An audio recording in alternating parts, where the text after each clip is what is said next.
You might say you can never love again. Well, you might be right, at least tonight. I have made it to day 2 for the Margaritaville Sea. This morning time I got up, I didn't eat anything, I just drank some water and had some tea. I didn't decide to do an excursion today because I just want to relax and not have any organized fun, just kind of do what I want to do. As you can see, Margaritaville is behind me. I literally just walked over here. Like, you can just walk and it's beautiful. Let me show you all what I'm looking at.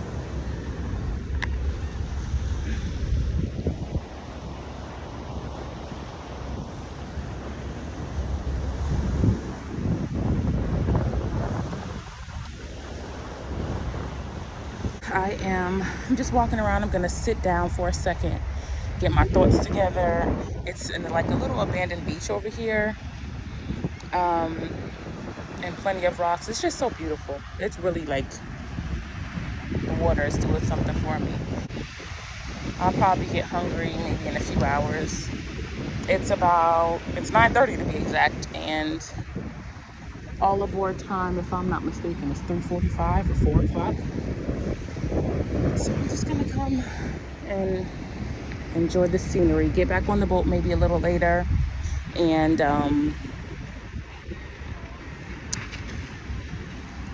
probably go to the jacuzzi, because a lot of people are getting off, which is fine, works fine for me. I've never stayed on the ship for a certain port, for any type of port, but this is Freeport. So if anybody knows or has been to Freeport, you know that Freeport doesn't offer much unless you are doing an excursion. So yeah, it's just beautiful. This, I assume this was a restaurant at some point in time, but it's old and abandoned, called Casa. Let me show you. And then on the other side of that is the other side of the port. There's where, Carnival cruise ships would go, and maybe some Royal Caribbean ships would go, where the little huts with like Harley Davidson and food and straw shops and things like that. It's not much to do here. A lot of people are using it as a ferry. There's people getting off the ship with their luggage, and there's people that are getting on the ship with their luggage. And when you come out of the ship, they've got like some small shops and things like that, but it's also a port. So all of the things that you did getting on, that's what you're going to be kind of walking through: customs and checking your bags and getting your bags if you check them in Florida. Don't expect too much. Don't have high expectations. If you do want to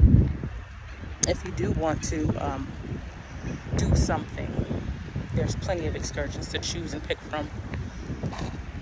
So yeah.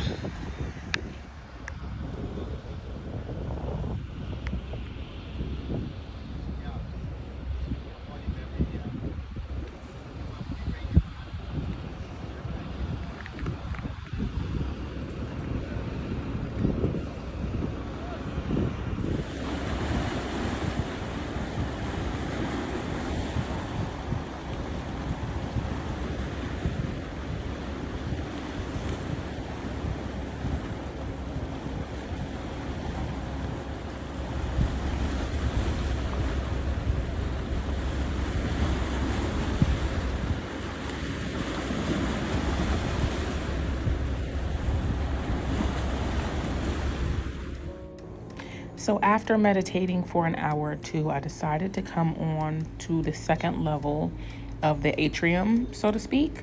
And up here is where you can look at your photos and purchase them. You can also purchase alcohol and cigarettes. They also have a souvenir shop, and they also have a separate shop if you forgot things like a cooler, hat, clothes, undergarments, diapers, and it's a little bit more items that they have than they would on a traditional like Royal Caribbean or Carnival. And I appreciate that, because it's such a short sailing. Like, you can really come up here and with nothing and get everything that you would need on the ship, and I really appreciate that.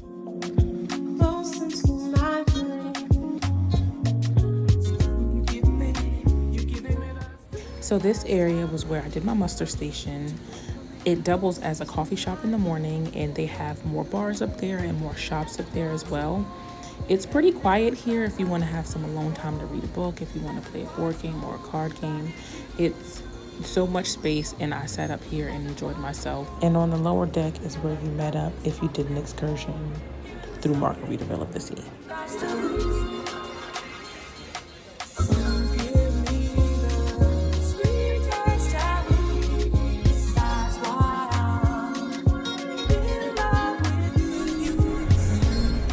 This is the viral ferry that was getting everyone's attention on social media, and you can get from Fort Lauderdale to Freeport in 3 hours.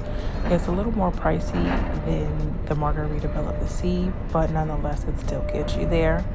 And as I was going from one side of the ship to the next, I was welcomed with rain clouds and rain spouts and more bad weather. They called in the excursions to come back early so we can leave port and there won't be any damage to the ship.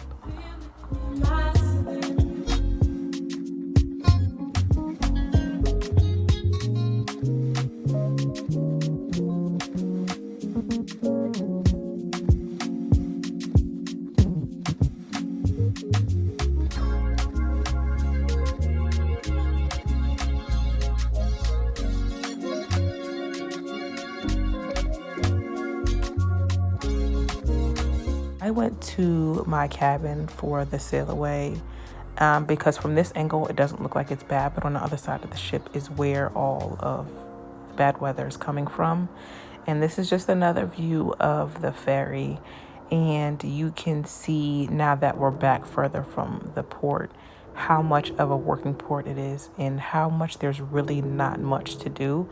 I know earlier in the vlog I couldn't really show too much because of course it was me, but there's not much to do. This is not the side of the port where the bigger ships go, where they have the huts that I was talking about earlier. It's just open space and abandoned beach. Can we try something new?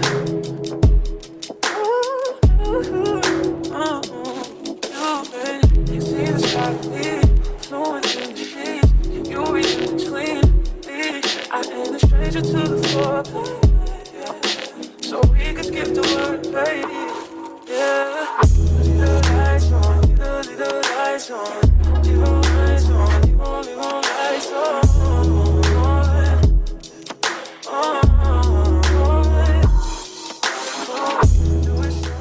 So after being tossed around by the waves, I decided to scan the QR code that they had in the room and see if there was something that I wanted to get into for entertainment purposes either before or after dinner. And I attempted, but it was a madhouse. So I just went back into my cabin and read my book for a few hours. I got cleaned up for dinner, took a flick in the elevator, as you can see, and went down. And to my surprise, on this ferry, there's a different menu, and my food was really good. And it was hot and it was fresh, and I was in and out. After I finished my delicious salmon dinner, I went ahead and booked my ticket while looking at this double rainbow, and I got the West Palm Beach to Fort Lauderdale ticket for around $24. The total travel time was about 35 minutes, and I was just impressed in how clean and neat the stations were. You're able to bring outside food if you want, but they have a full bar in there, and on the train itself you can also purchase refreshments there as well. And if you stayed this far, thank you so much for watching. This wraps up my vlogs for Margaritaville of the Sea, but stay tuned because I will have a detailed review on what I think of this ferry. Thank you so much.